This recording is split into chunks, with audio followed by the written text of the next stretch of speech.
Ladies and gentlemen, this is an especially interesting subject that we've gathered here to discuss today.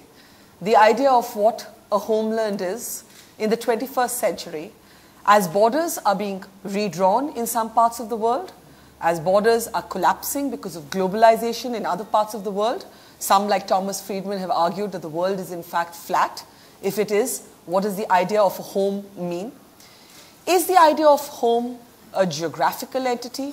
Is it an ethnic identity? Is it a religious identity? Is it an identity driven by language? Is it all of the above?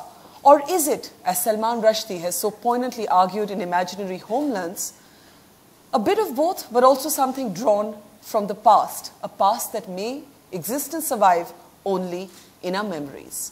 To discuss this today are two very accomplished and eloquent guests. We have first Shashi Tharoor with us. He's of course a minister in the government, but before this avatar has really been somebody who has worked on the global stage, has been described often as a global desi, and somebody who never gave up in his Indian identity, but yet was a citizen of the world. Also, I'm very pleased to introduce from Egypt with us today, well-known author and writer Ahdaf Soueif, somebody I had the pleasure of meeting in not so pleasant circumstances in Cairo when we were there to report the uprising. What does identity and home especially mean in a country where everything's in turmoil, where everything's changing? That's something we'll be asking her. Shashi, let me start with you.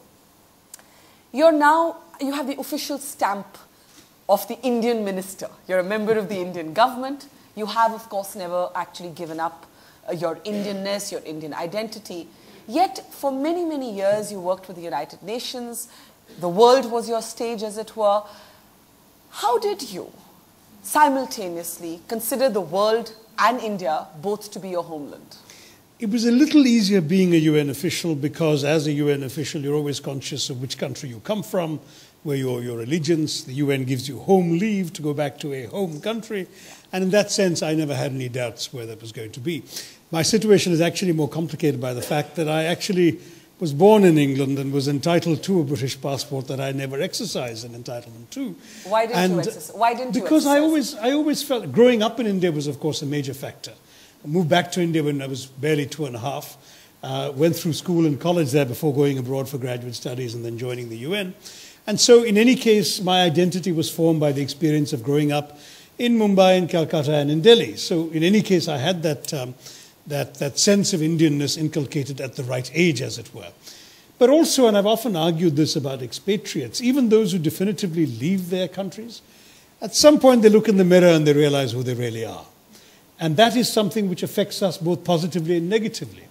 We in India are no strangers to the phenomenon of expatriate extremism, where expatriates abroad are sending money to blow up people in India because of their recollection, as you put it in your initial remarks, of this pure imagined homeland. The idealized. They're sort of like the sort of faithless lover who blames the woman he has spurned for having prompted him to leave her. So they go to this foreign country and they say, you know, India is such a wonderful place, if only it was remade in the way it should be, and therefore I will spend money to buy guns or bombs or whatever to destroy the bad things in it that made me leave. It's a very peculiar phenomenon, expatriate extremism. We've seen it, unfortunately, particularly during the Khalistan movement. North American Irish did it for Ireland. So there is this recollection of an idealized homeland and at the same time a consciousness of one's rejection of it. Fortunately, I didn't reject anything. I went proud as an Indian. I remained an Indian at the UN. And then because my other life was that of a writer, I perhaps found it easy too, because a writer really lives inside in his head and on the computer or the page. And really, I could sit in New York and write a book about India. And when I was writing, it didn't matter that I was in New York. Do you remember that exact age, because you said that you were born outside India, where you felt that you were Indian and India was your home, whether it was an idea you carried in your head or a return to the country, which happened much later for you? I think it was an idea I carried in my head in the sense of, first of all, at no stage did my parents ever encourage much thought of anything else. As I said, I was very young when we came back. They were themselves, in a sense, migrants, because they had migrated from the villages in Kerala where they were born to London and then to Bombay. And for them, therefore, when they spoke of home, it was their villages that they dragged us children to unwillingly every year during the school holidays.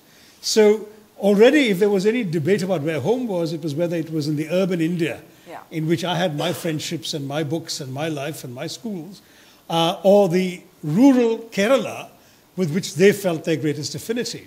Later, when I got my scholarship to go abroad, the issues came up. In fact, the amusing moment when I went to get a British visa, to stop there on the way, and then discovered I didn't need one in those days because they said, we can give you a passport. I said, I don't want a passport. No, but we can't give you a visa.